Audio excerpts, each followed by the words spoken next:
long life on the Fiat Punto Grande.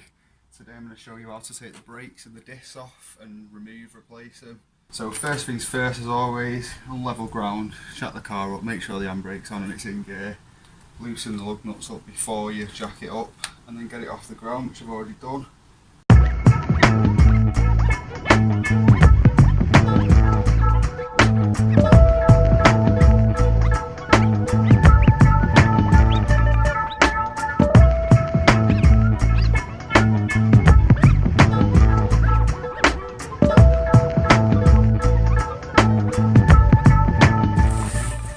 Right, so I've got the wheel off, keep your lug nut safe and your locking nut. I don't know why it's got a locking nut for steel rims, but it has.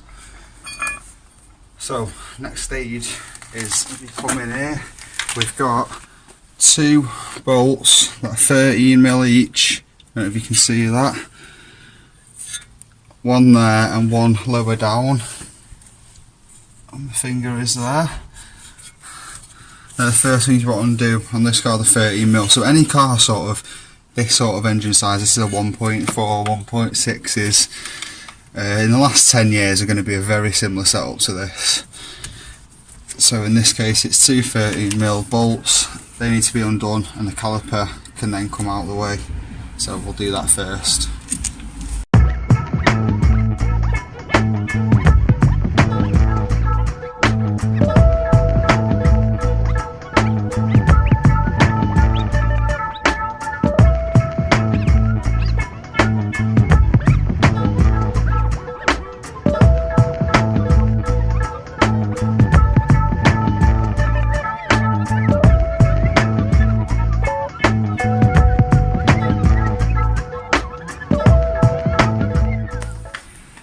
Right, so I've got the bolts out for the caliper itself. So this will always be a bit stiff. Give it a good wiggle. If you need to, you can spray a little bit of WD-40 in, but don't lever it because you don't want it all over your disc and your pads. Unless that is you putting new ones on, then it doesn't really matter. Pull that out.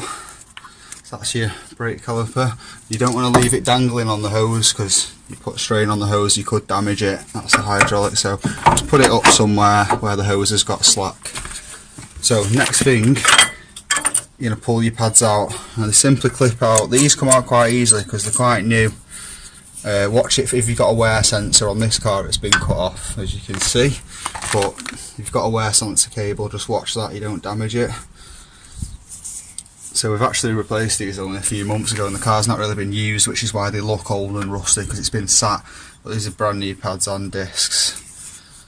So they'll pop out. Now they'll have carrier clips, which when you buy new pads, these clips will come new for your car. I'm just going to leave them in this case because it's going back on. So your next stage is to get the caliper holder off, which is normally, if you can get in here, it's got two big bolts. I think this is a 15, perhaps 16. There's one there and one below.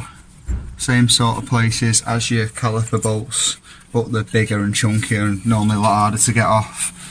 So we'll get those off next.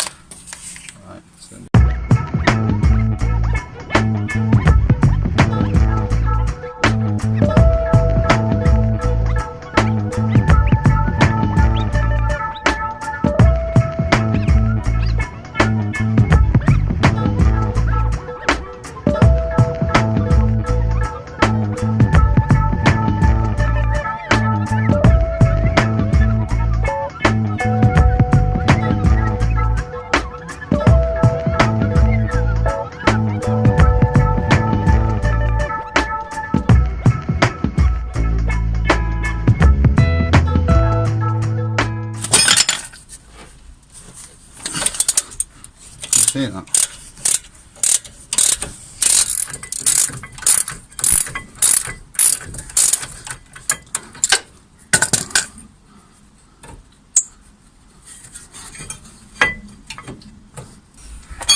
Right, so we've got the caliper holder off now.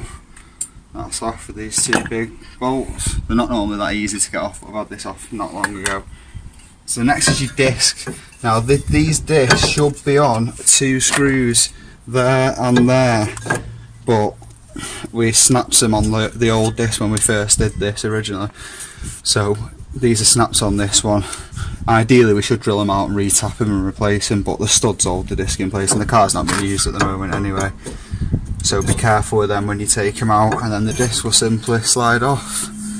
So imagine you've got your new disc now. You've just took all your old bits off. Give it a clean up if you need to, maybe a bit of copper grease in here to prevent squeaking, things like this, like that. Disc back in place, you'll put these 2 screws in and screw them in, and then the next thing you'll do is line your carrier up at the back. Get one of your carrier bolts.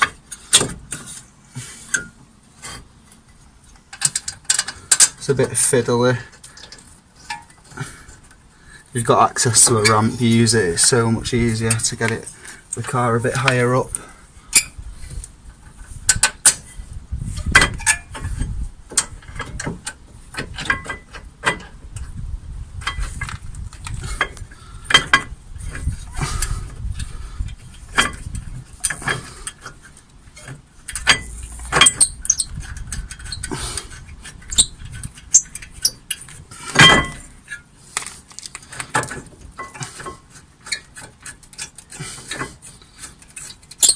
Get those as tight as I can, finger tight.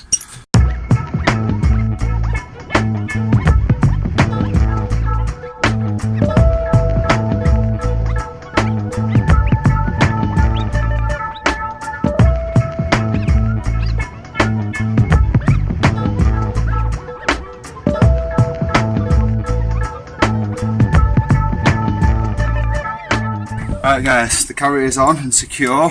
Next job is going to slot the pads back in. Like I said, if you've got a wear sensor wire, make sure you feed it through the caliper if needed, or out the way where it won't catch anything. Make sure your new clips are in. In this case, we're just going to use the ones that are already there. And let's pop the back one in first. Right, so that's in, it's a bit fiddly. The next one, you can see this a bit better on this one. So we'll slot it in one of the clips like that, and then into the other. Make sure it's in. Make sure your disc's in place. Obviously your disc will be screwed in because you would have done it properly. Then we get the caliper. Again, copper grease the back up and the backs of the pads. You've got some with some fresh copper grease. And the caliper will simply slide back on. Now if you put new pads on the caliper, you'll have to push it back or wind it back with a wind back tool, depending on what your car needs, but you'll have to look that up on the specs. Some of them you can force back, some of them need to be wound back with this specific tool. So the caliper's in place. I'm going to line it up with its 2 holes. Remember the first 2 bolts we took out, the 13 millis. Line them up.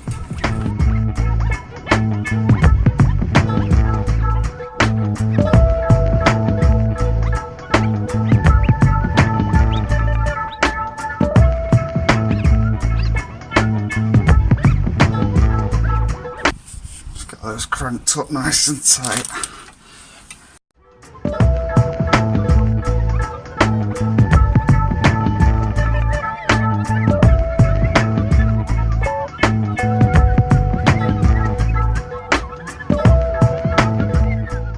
Right, and that is how to change or remove or replace, however you want to put it, the pads and discs on the Fiat Punto Grande. After this, I'm simply going to put my wheel back on, lower the jack, and that's the job done. If you're putting brand new pads and discs on, give it a couple 100 miles to wear in. Guys, if you're not interested in this and you don't like these tutorials and the car videos, normal One Life will resume shortly. We've got loads of new stuff coming out, so keep an eye on the channel. If you're new to it, hit that subscribe button and give us some support. That's it from me for today. You'll see me soon. Peace.